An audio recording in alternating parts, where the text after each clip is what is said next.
as I take care of some things here. All right, so Julia, there you go. Good morning. My name is Julia Evji, and I am a tech integrator for the district. I will be facilitating this session on Google Classroom by sharing my screen with you. So that means in a few minutes, you'll see my face disappear and you'll start to see everything that I do on my screen. So I'm going to go through the different aspects of Google Classroom, and then I'll be able to show you how to go through Google Classroom. If you are following along, my suggestion is to simply watch my screen.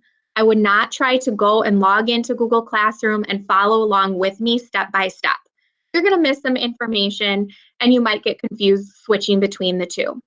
Instead, just sit back and relax. Consider this a sit and get type of session.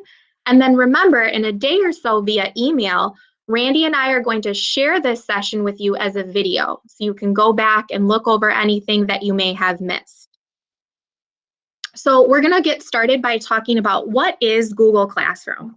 So Google Classroom is a learning management system that simplifies creating, distributing, and grading assignments in a paperless way.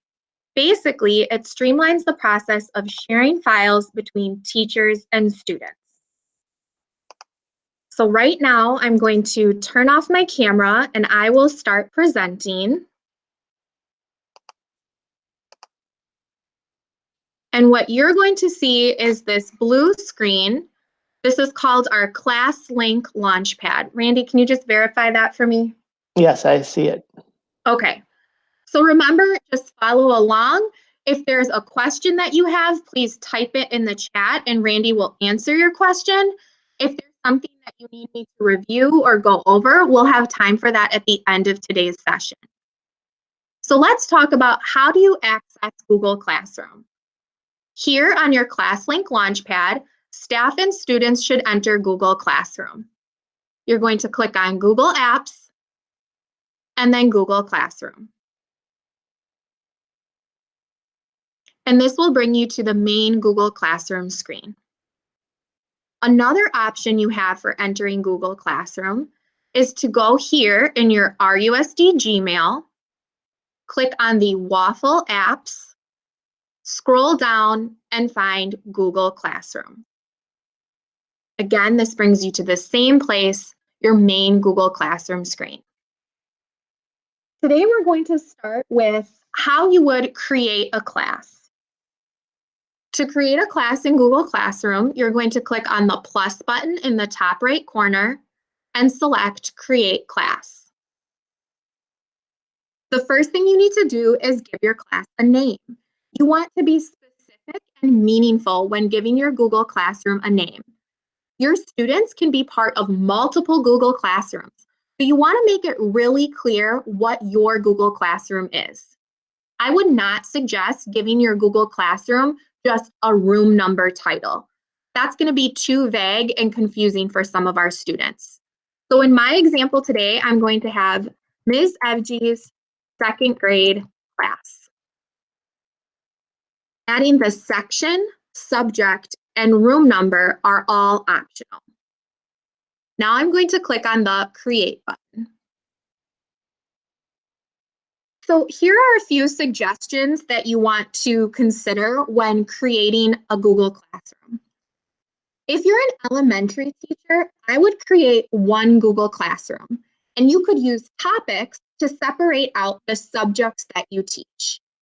If you're a middle or high school teacher, I would create one Google Classroom for each period that I teach. If you're a specialist teacher, again, I would create one Google Classroom for each section that you teach. If you're an educational assistant, it would be highly unlikely that you would create your own Google Classroom.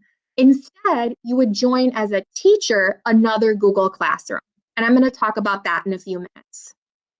So here my Google Classroom has been created, Ms. Edgy's second grade class. And the first thing that I like to do is go to the settings.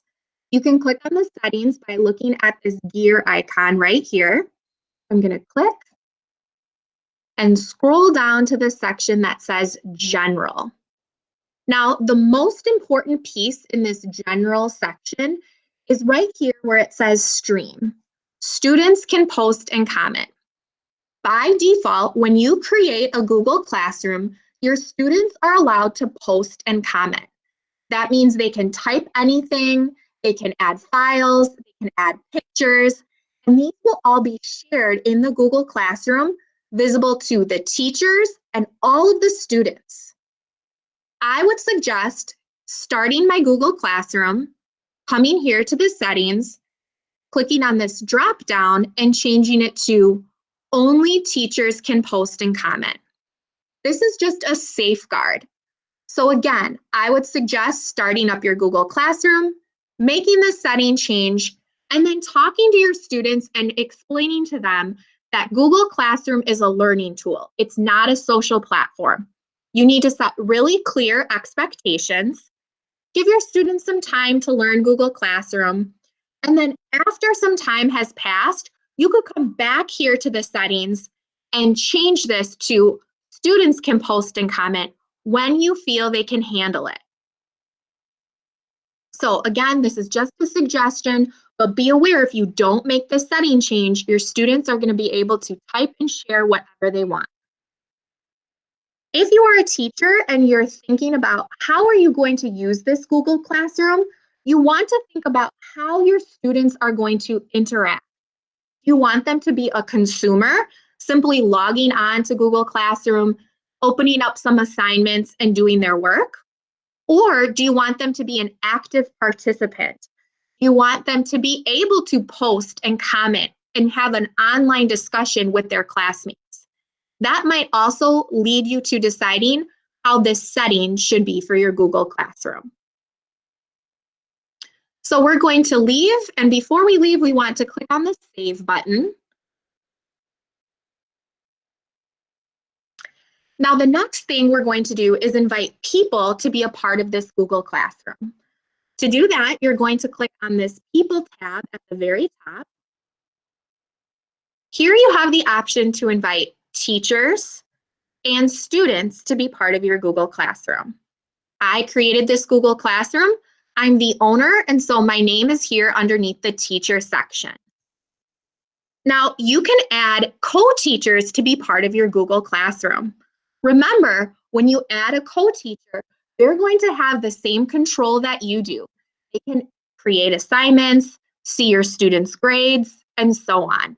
So just be mindful of that when you are adding teachers. During this time of distance learning, the district has asked teachers to invite their administrator as well as an instructional coach to be part of the Google Classroom. Here is where you would add those people to your Google Classroom. You're going to click on this plus icon with a person to invite an adult. You can simply type in the name of that adult to be a teacher in your Google Classroom. As soon as I start typing in a name, all of the names that match in the district will show up here in a list. So now I can choose my instructional coach. I'm going to add my administrator and click on their names. This is a place that you might want to add a special ed teacher that you co-teach with. Maybe you want to add an ESL teacher or an educational assistant. Here is where you would type their name. Once you type in their names, you're going to click on the Invite button. Google Classroom will send an automated email to these people, and it then will ask them to join the class. For my example today, I'm going to cancel. And next, we're going to talk about how you can invite students to be a part of your Google Classroom. You have two ways for inviting students. The first is to use a class code. And you can see my class code is down here. I would suggest using the class code if you work with a large group of students, or perhaps you have multiple Google Classrooms. This works well with older students who can have the ability to type in this unique code. So again, I'm going to select the code and copy it. Then I would go to an email, maybe my Infinite Campus Messenger, and I would paste this code to share it with my students. Another option for inviting students is to use this plus icon And here you can invite students in the same way. You're going to type in the student's name. As soon as you type in their name, a list of students who match that will appear underneath. So I can very quickly add a group of students by typing their name and selecting from the list. I always encourage teachers who work with younger students like 4K through first or second grade to use this invite option with their students. Be mindful of your student's name. If they have a common name like this name right here, you can see that I have 2 results that match from the district. So I want to look really carefully at that S number or that student number. I can always go to campus and double check what the student number is so that I'm selecting the correct student to join my Google Classroom. Once you have all those names typed in, you're going to click on the invite button. Again, for my example, I'm just going to cancel this. Now, once your student is invited, they are going to receive an email asking them to join, and they will also see something on their main Google Classroom screen. So when that student logs in, they're going to see my Google Classroom, here's my name, and they'll see this join button. All they have to do is click on the join button because I typed in their name and invited them. Once they've clicked join in your Google Classroom, here in this People tab, you'll see their name appears. So it's bold, it's a dark text, and that means they have accepted the invitation. They're now part of my Google Classroom. Something else that you can do here on the People tab is invite a guardian. Now, if I click on this invite guardian button, I can type in the name or email address of this student's guardian. When I do this, I'm just linking a guardian to a student. I'm not inviting the guardian to be part of the Google Classroom. Guardians won't see the classwork page, they won't see the People tab or the stream. Rather, you're just associating a guardian email with a student in your Google Classroom. Be aware that when you invite a guardian, it must be the legal guardian listed in Infinite Campus. We have to be really careful about sharing student information, so double check in Infinite Campus that you're only adding guardians. That means if grandma is the one who does pickup, you know grandma helps with the homework. Unless grandma is listed as the guardian in Infinite Campus, you can't type grandma's email address in here.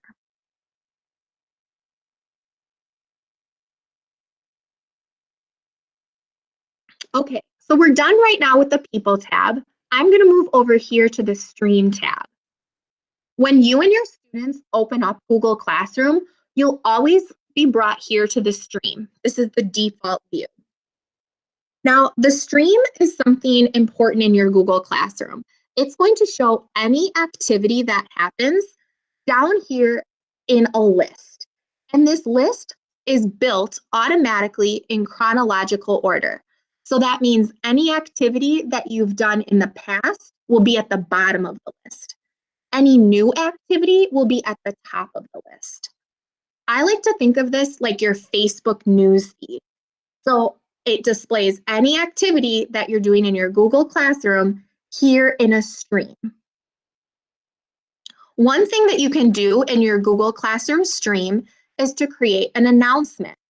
To create an announcement, you're going to click next to your picture and click here, share something with your class. And now I'll see this text box appears, and I can share something important. This will be at the top of the stream, and my students will see it right away when they log into Google Classroom. So maybe I want to tell them, we're having a Google Meet today at 3 p.m. After adding the text of the announcement, you can also add something as an attachment. So when I click on this add button, you can see I can add something from my Google Drive. I can add a link to a website or a resource. I can add a file from my computer, or I could add a YouTube video. For my example today, I'm going to add something from my drive. I can select my drive and find that location. So here's the file I want to share, and I'm going to click on Add. So when my students see this announcement, they're going to see the text that I typed up at the top, as well as this file that I added. At the top, I have some options. Underneath the word For, I can click on this drop down, and I can select multiple Google Classrooms so that this announcement will be posted in each Google Classroom. This is a great time-saving tip for teachers who have multiple Google Classrooms and work with a large amount of students, like specialists. This is going to save you time by simply checking next to each Google Classroom that you want this announcement to appear in. You can also decide what students will view the announcement. If you only want a small group of students to see this announcement, you can click here on the drop-down for all students, and then you can click the check mark to select which student will see the announcement. This is a good way to differentiate in Google Classroom. Okay, I'm ready to post my announcement. Next to the post button, I'll see a drop down. And here I have some additional options. Of course, I can post this right away. That means my students will see this announcement immediately. I can schedule this post to show up at a specific date and a specific time. My students will not see this announcement until May 13th at 8 a.m. if I schedule it. I can also save this as a draft. So perhaps I'm not ready to share this with my students. I need to go back and add another file. I could click Save as Draft, and my students won't see it. For my example today, I'm going to click Post. So here in my stream is that announcement up at the top. It says we're having a Google Meet today at 3 p.m. And then my students can click on this file and open it up. We're going to come back to the stream later once we start adding some assignments on our Google Classroom, and then you'll really see how the stream starts to fill up with activity.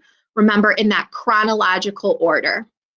So right now, let's go to the Classwork tab. Now, the Classwork tab is where the teacher is going to assign the work, and the students will see the work that you've assigned. You might want to encourage your students to look at the Classwork tab, because this tab we can arrange things and make it easier for our students to find. Remember, the stream can start to get really overwhelming for students. Just like your Facebook newsfeed, you might have to scroll and scroll to find something. Here in the Classwork tab, I'm going to show you how to organize this to make things easy to find for your students. The majority of today's presentation is going to be based off of this Create button right here. You have multiple options to create things for your students. I'm going to go through each one of these and give you an example. Please know that you do not have to do exactly what I do on your Google Classroom. I'm just trying to show you some ideas so that you can start to think about what would work best for your students on Google Classroom. So the first option we have is to create an assignment. So when I create an assignment, the first thing I need to do is give it a title. I'm going to create a reading response journal. Here I can type in some instructions. This is optional. And I can also click on this Add button. Here I can add something from my Google Drive, add a link to a website or another resource. I can upload a file from my computer, or I could upload a YouTube video. My example today, I'll find something from my drive, and I already have a reading response journal created. So I'm going to find that file and click on Add. Now what you'll notice is this Google Doc appeared. This is what I added. And by default, it says that students can view the file. This means all my students can do is look at the file. They won't be able to type on it. And this activity is a journal. So if I want them to journal or write on this, I need to change this option. So I'll click on the drop-down arrow, and I can see I have some more options. One is students can edit the file. This would mean all of my students would be editing the same file at once. So if I have 25 students, all 25 of them are going to be typing on top of each other, seeing what each other writes, and maybe even deleting each other's work. I don't want that. I want to choose make a copy for each student. Because this is a journal, I want my students to each have their own journal, and again, each be able to edit the journal or write on it. When you choose make a copy for each student, Google is going to duplicate this digitally for you. Each student will get their own copy of the file with their name added. So if Randy was my student, it would say Randy Reading Response Journal, and he would have his own copy. So I'm ready to look at my options on the right-hand side of the screen. I can see that again, I can choose which Google Classrooms will have this reading response journal. So I can just click, and now it says 4 classes will get the reading response journal.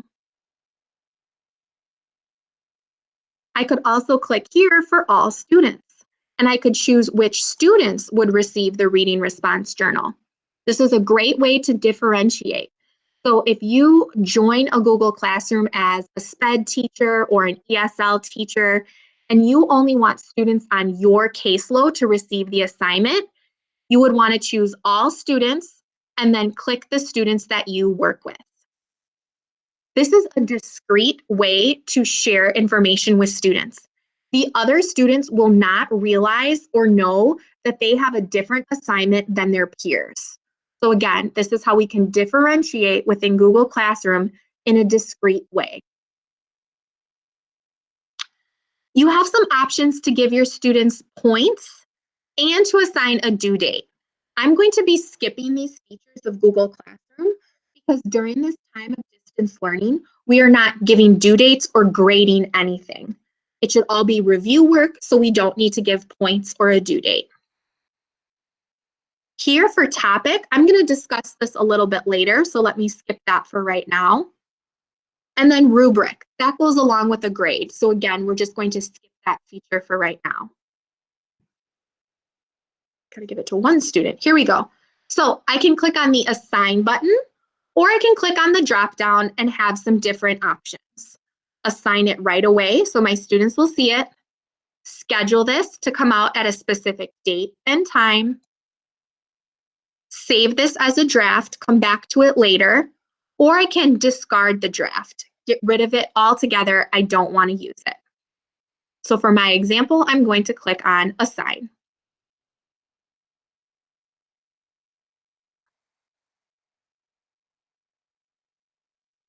So we're still in that classwork tab. We just created an assignment, and now it shows up here, reading response journal. I can click on it and see that file that I added. It was a Google Doc, and my students will be able to open this up for their assignment. Let's start back at that create button, and next we'll talk about the quiz assignment. When you create a quiz assignment, you're actually giving your students a Google form, and it puts the Google form here for you. It's blank, so I could click on this and then fill out the questions that I want my students to answer. Because it's a quiz, Google Form allows me as the teacher to add the answers, and that makes this Google Form self-grading. So all my students would have to do is fill in their correct answer, and then Google Form would check it off for me and give them their results. We're not going to go into a Google Form today, so I'm going to click on this X to remove that. But I want to show you, you still have these same options. You can click on the Add button, add something from your Google Drive, a link to a website, a file from your computer, or a YouTube video. You can also create something right here. So if you didn't have a Google form ready, you could click Create and select Form and make it right here in Google Classroom. This is just a shortcut.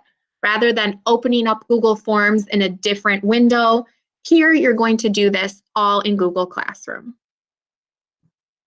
I actually have a math quiz in my drive that I'm going to give to my students. So let me find my math quiz. Here it is. It's a Google form. And now it's added as an attachment. I want to give this a title called Math Quiz. Again, I can give instructions. That's optional.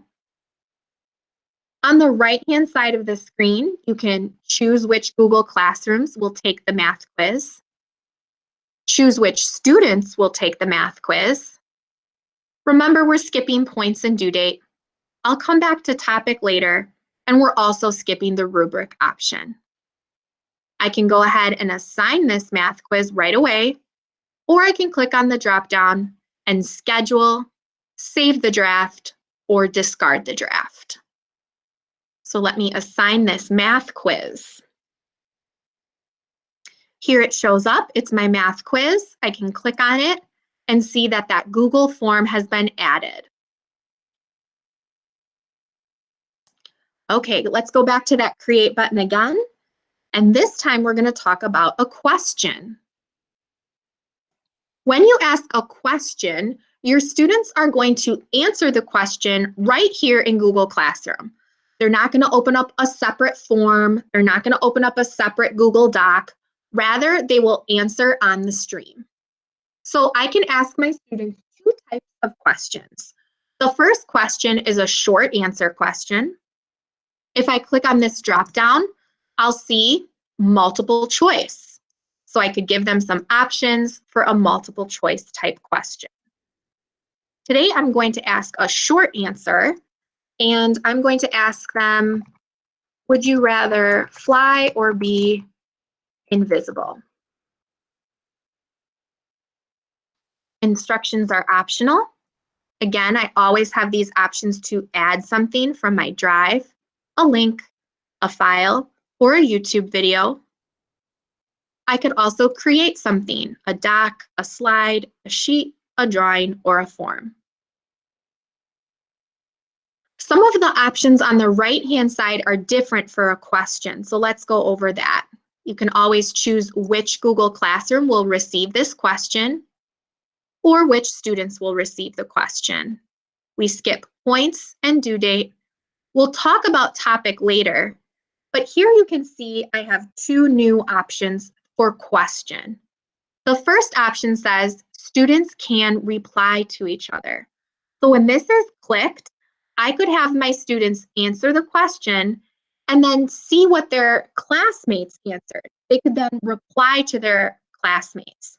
So here in my instructions, I might say something like, answer the question and respond to two classmates.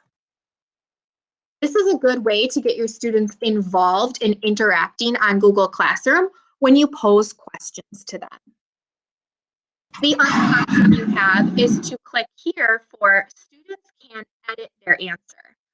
So by default, when they answer the question, they will not be able to edit. They can't change their mind or go back and give more detail unless you click here first. This allows them to edit their answer.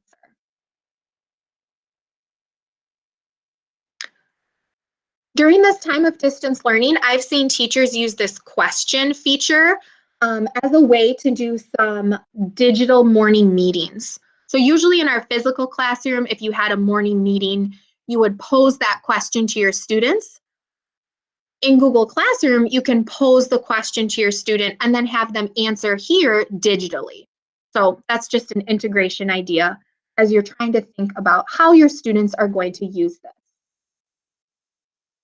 I can ask this question, or I can click on the drop down, schedule, save the draft, or discard the draft. So I will ask my question. So right now I've created 3 things for my students on this classwork tab. I have a question, a quiz, and an assignment. Let's go back and look at the stream right now. So on my stream, this has been automatically added because it's activity as part of my Google Classroom. So all the way down at the bottom at 10:50 a.m., that's when I made that announcement. Up at the top at 11:03 a.m. is when I asked that question. So remember, this happens automatically. Any activities that you do will show up here in the stream. Now you'll notice my announcement is way down at the bottom right now. If I wanted that to be up at the top so that my students would see it easier, I could click on these 3 vertical dots and choose Move to Top. And now it's going to change and move the announcement to the top. The only option you have is to click on the 3 dots and choose Move to Top. You can't move it up or down or keep it locked in one place. And that's why I really like to use the Classwork tab to organize things for my students. So let's go back to our Classwork tab, and we're going to talk about how we can organize these activities. The way we do that is with a topic. So I need to click on the Create button and select Topic. Here's where I might make a topic based on the subjects that I teach. So I can have a topic called Math. I'm going to click Add. So here's my math topic, but I want my math quiz to be underneath my math topic, so it's a little more organized. Because I already created this math quiz, I need to click on the 3 vertical dots and select Edit. Now, remember when I kept saying we're going to skip topic? Now I can click on topic and choose math. When I click save, my math quiz is now underneath my math topic. Let's do another topic. This time I'm going to hit create topic, and I want to make a reading topic, but I don't want to add only text to my topic. I'm going to add an emoji. Now, the emoji is a way to visually remind your students that they're in the correct topic. This is a great tool for our early learners or any of our students that need that extra visual support. I'm going to show you right now how to add an emoji. This is a keyboard shortcut that only works on the HP laptop provided by the district. If you have a different device, you would have to look up how to add emojis. So I'm going to hold down the window key and the period button at the same time. And when I do that, I see all of these emojis. There's different categories, and I could find an emoji that matches my topic. So here I have some books. I'll click on that.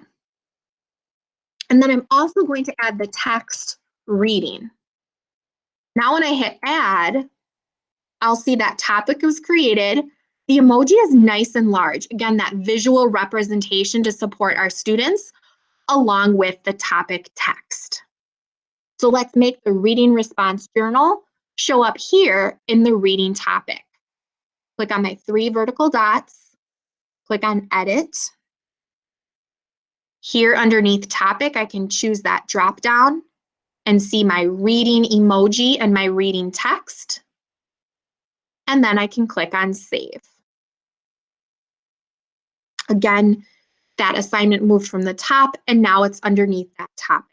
So here you can really see how you could organize your classwork to make it easy for your students to find things. You can make topics for anything. You could do a topic for each week, the week of May 11th, so your students know, okay, what am I working on this week? Oh, look, it's all under the same topic. You can make them for anything that you want. You can even rearrange the topics. So right now, reading topic is on top of the math topic. I can physically click and drag the reading topic underneath. When I let go, it moves to that new position. I could also click on the 3 vertical dots. Now in classwork, this only applies, I have the move up and the move down option. So I can move down the math. This question up here will always stay at the top. There's no option to move it because it's not part of a topic. So if you don't want things floating around up here at the top, you would need to put it underneath a topic. Okay, back to our create button. This time we're going to talk about a material. Now, a material right off the bat, you'll notice has no grade, no due date, no rubric, and that's because a material is something that your students are just going to reference or they're going to view. So think of it like your syllabus. Your syllabus might be a material. You share it in the beginning of the year. Students will need to go back and access it, but they don't get a grade on the syllabus. One thing that I see teachers do often is use a material as a way to share websites with students. This is great for our younger students. You can have all of the websites in one spot and they can just click on the material and go to that site. It's good for older students too. You could have a list of pre-approved websites for research and make it a material so that, again, your students can just click on this material and it brings them to the website. So let me give an example for this. Maybe I want my students to do some typing practice. I want to give them 2 websites they can visit for typing practice. So I'll click on the add button and select a link. Now I can paste in the link of the website here, or I can just type it in because I know it. So I know typing.com is a website. So I'll hit add link. And now this is a link or a shortcut that when my students click on it, it will bring them to that website. And it automatically just adds this image from the website as a visual so students know they're going to the correct place. Let me add another website. So I'm going to click on add link. And we're going to have them go to typingclub.com. Click on add link. Again, here's that link. It's a shortcut. When the students click on it, they'll go to that specific website. Over here on the right-hand side of the screen, I can click down and choose which classes will have this material. I can click on all students and choose which students will have this material. Again, a really good way to differentiate. So if some students need a different group of websites based on their research topic, you could do that right here. This time I'm going to click on no topic to get my options. And this really doesn't fit under reading and it doesn't fit under math, but I can click on create topic and make the topic called websites right here on the material. I could post this right away or click on the drop down to schedule, save the draft, or discard the draft. Now watch what happens when I hit post. It's going to create that website topic and automatically put my material underneath. When my students click on this material called typing practice, here they can just click on the link and it opens up a new tab with that website. It's a really nice shortcut for our students.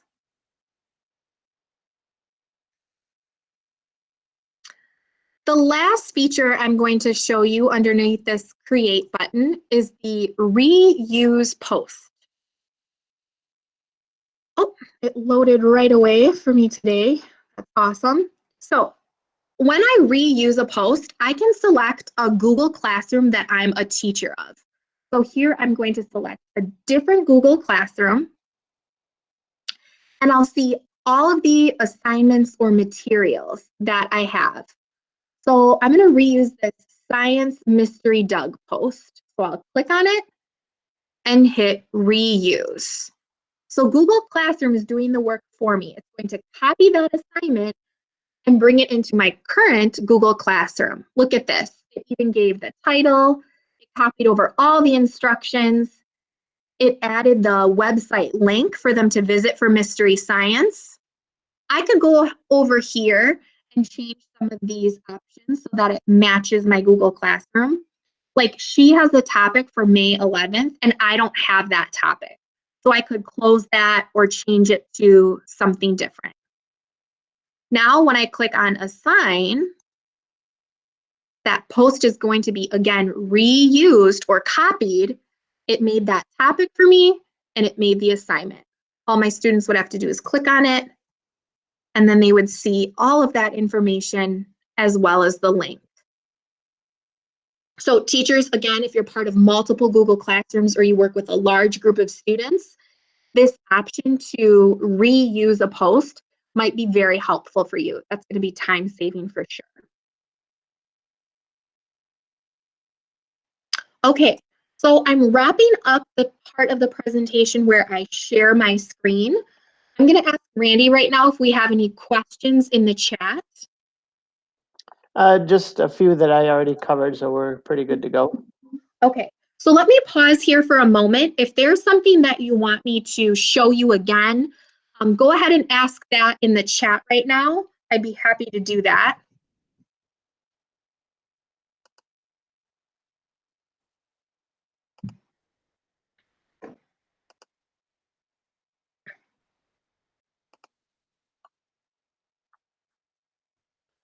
Can you do the emojis again? Yes, that one's always popular. Can you demonstrate the emojis again, please, Julia? Yep, so remember this is specific to the HP laptop. So it only works like this on the HP laptop. You would hold down the window key and the letter, or I'm sorry, the window key and the period at the same time. And when you do that, you'll see the emojis appear. And then all you'd have to do is click on the one that you want and it will insert into any place that you can add text. So I showed you how to do it in a topic, window key and the period. You can click on that emoji and then add some text as well.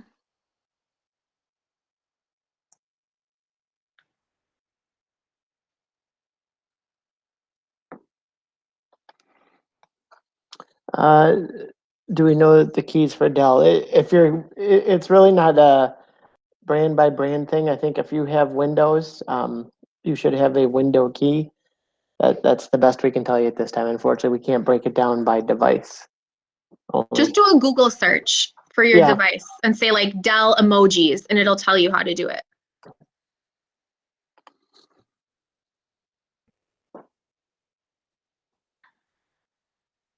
All right. Maybe I'll take this time to throw up our closing slide here. Yeah, definitely. All right, so what I am showing you right now is a list of the district's 6 technology integrators and the schools at which they are assigned. So if you're not sure who your tech integrator is, take a look and find your school. If you're itinerant, you can pick any one of the schools that you work at. If you have any further questions or comments or need some help with something else, please send an email to the tech integrator associated with your school. I'd also like to show you the InfoSec information here. That's our cybersecurity partner. They have an icon on ClassLink as well as have been sending you emails throughout the school year. So if you need more information about how to stay safe online, avoid scams and things of that nature, check out InfoSec. And I'll just let those 2 slides scroll back and forth. Again, if anybody has a question, please type it into the chat and we'll be glad to answer it at this time.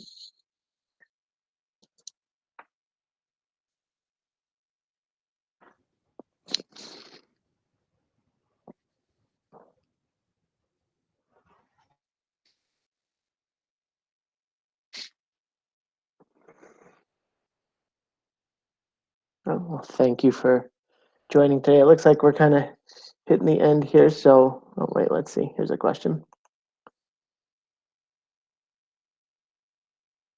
So Marie's asking, show the difference in creating a doc to answer versus printing. I mean, there really isn't something to demonstrate per se. I mean, if you create a Google document using that create button that Julia showed, it's the blue icon when you click create assignment and then create a document. You can type in whatever you want. If you want to type in questions and then leave a blank for the kids to respond by typing, that's how you do it. It's not really something we can necessarily demonstrate, I guess, is what I'm getting at.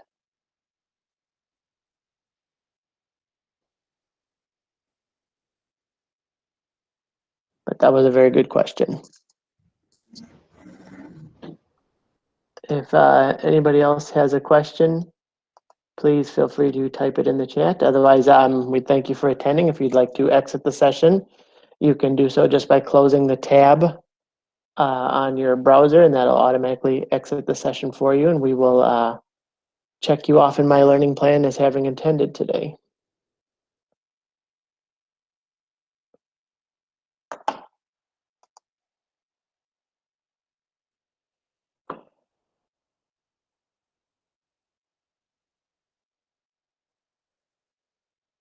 Let's see. Matthew is asking, if we create an assignment for one student within a class of many, does it show in the class stream? If you select that one student's name, like Julia demonstrated earlier today, only he or she will see that in the stream. Not everybody will see it. It is completely private to only the students you've selected. So you can rest assured that that discretion will exist.